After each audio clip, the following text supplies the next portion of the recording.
اگر حج کرنے والے کو اس بات کا خدشہ ہو کہ معلوم نہیں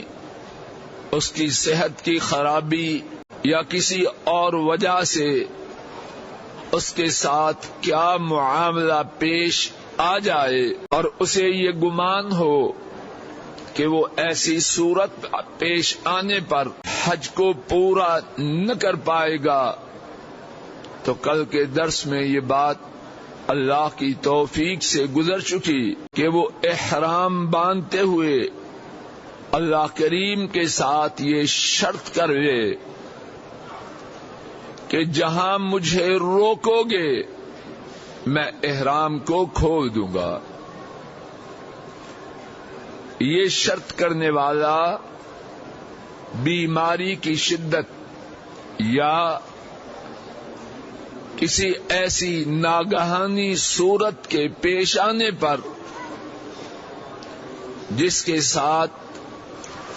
اس کے لیے احرام کا باقی رکھنا ممکن نہ ہو، وہ احرام کو اتارے اور اپنے حج کو ختم کر دے۔ اس شرط کے کرنے پر نہ اس پر گناہ نہ اس پر کوئی دم۔ آج کی ہماری گفتگو میں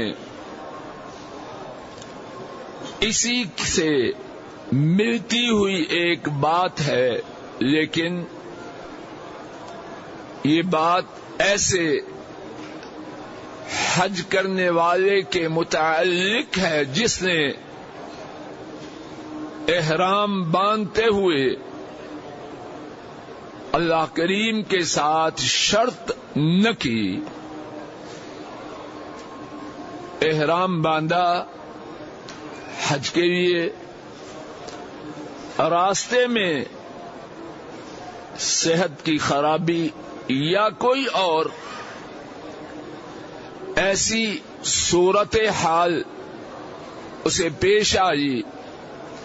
کہ اس کے لیے اپنے احرام کا باقی رکھنا ممکن نہ رہا، تو کیا کرے؟ آج کی ہماری پہلی آسانی اس کا تعلق اسی مشکل کے حل کے حوالے سے اللہ کے فضل و کرم سے ہے۔ اس بارے میں سورہ البقرہ کی آیت نمبر 196 اور اس کے بعد ایک حدیث پاک میرے ساتھ سماعت فرمائیے، پھر ان دونوں کے حوالے سے اللہ کی توفیق سے کچھ بات سمجھیں گے۔ آیت شریفہ اللہ کریم فرماتے ہیں وَأَتِمُّ الْحَجَّ وَالْعُمْرَةَ لِلَّهِ، اور اللہ کے لیے حج اور عمرہ کو پورا کرو۔ فَإِنْ أُحْصِرْتُمْ، اگر تم روکے جاؤ، فَمَا اسْتَيْسَرَ مِنَ الْهَدْيِ، تو جو قربانی میسر ہو وہ کر لو۔